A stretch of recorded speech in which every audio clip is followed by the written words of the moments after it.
Hi, this is Like Joe Duck from the forums. Today I'm going to talk about a different attachment method that I guess I sort of discovered with the aid of seeing posts on the forum.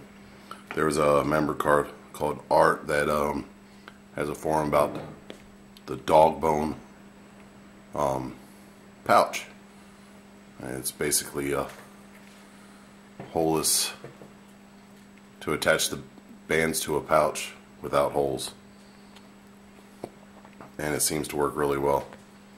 And I wanted to try that method, but you have to use a special pouch or have a specially made pouch for it, and it seems like it's primarily for bands.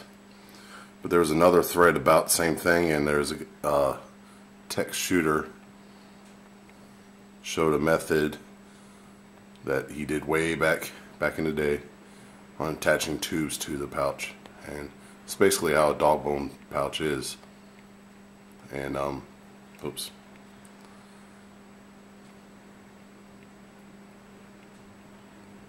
and it looks like it sticks it in there, and then you tie it up. Well, I don't really like that. Well, it makes it harder if you have smaller diameter tubes like 2040s, and this looks like it's a bigger diameter tube. So well, that's that. Let's get to the pouch attachment. Okay, I'm using a Performance Catapult pouch, and you could use any pouch, but you would like to ideally use a pouch that tapers down to the ends, not just a rectangular pouch. It makes it easier. And maybe you have the dinks. There's a few pouches out if you make it yourself, and there's a few other pouches out there that are designed like this. Well, this is a hybrid of the dog bone attachment and the whole pouch, and this is primarily for tubes.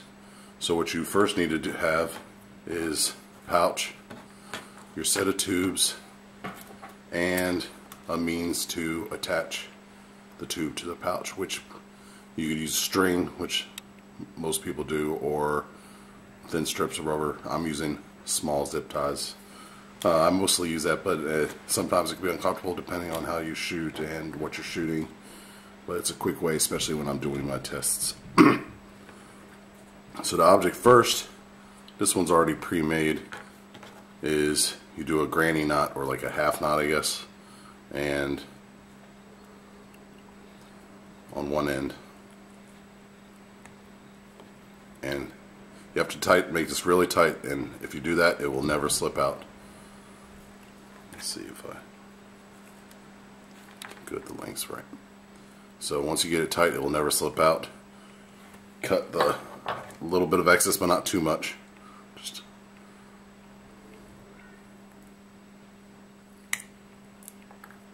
yeah, that's good enough. Alright, so now you have two like that. Get your pouch. This is going to be my inside. I prefer the rough on the inside, but you could choose to have the smooth on the inside if you want, however you do it. But you run the tube through the pouch so it's going out to the back end, the grip end, and just enough where it's past that hole. And when you fasten it, this sort of acts like a stopper, but your fasten should do the majority of the holding. Now you go to the other side and you fold that over, or you pinch that down.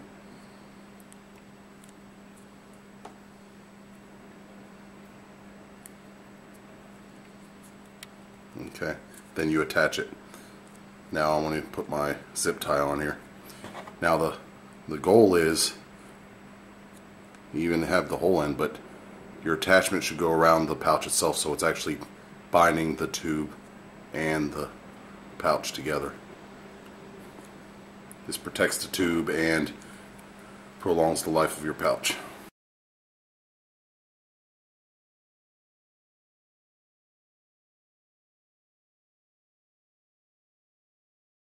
Basically, primarily holding the pouch really tight against the tube, and that little knot's just an extra precaution, but usually acts as a stopper, like I said. and that's the first half.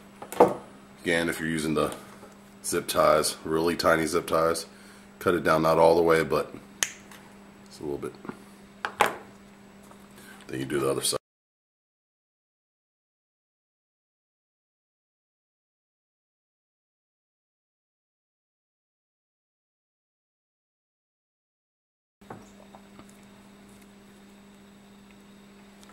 See if that's,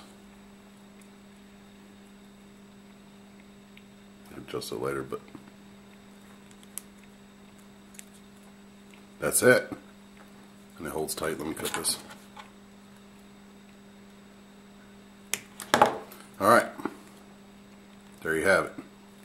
Now it cups up a little bit, but isn't an issue because when you pull, it'll open up. You have to have a stiff leather. That's one thing. You don't want to use loose leather because then you might get a RTS or return where it stays in the pouch and it comes back at you when it's not good. Alright. Now, see when you pinch it, nothing's in your way. You draw.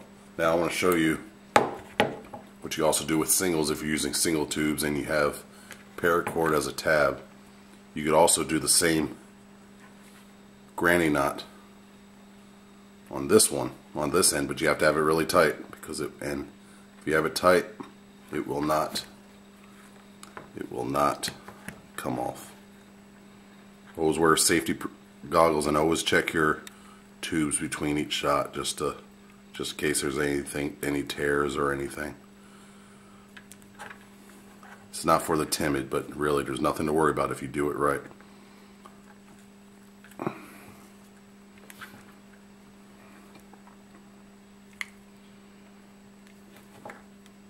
Keep centered.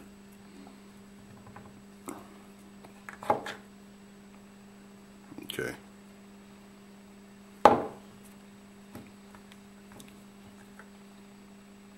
Then you cut it and clean it up. I'll be right back when I do the other side, and I'll show you the final product. Alright, here you go. Let's do a few test shots. See, hopefully I attached it straight.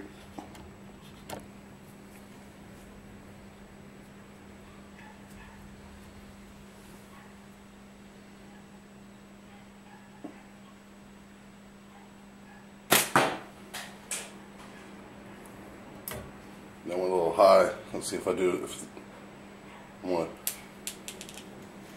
to adjust a little bit. See, might have one too long.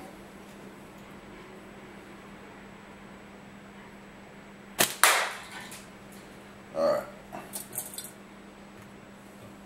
I had to make a little bit of adjustments on this, so it's not really at my aim point, so I think one's too long.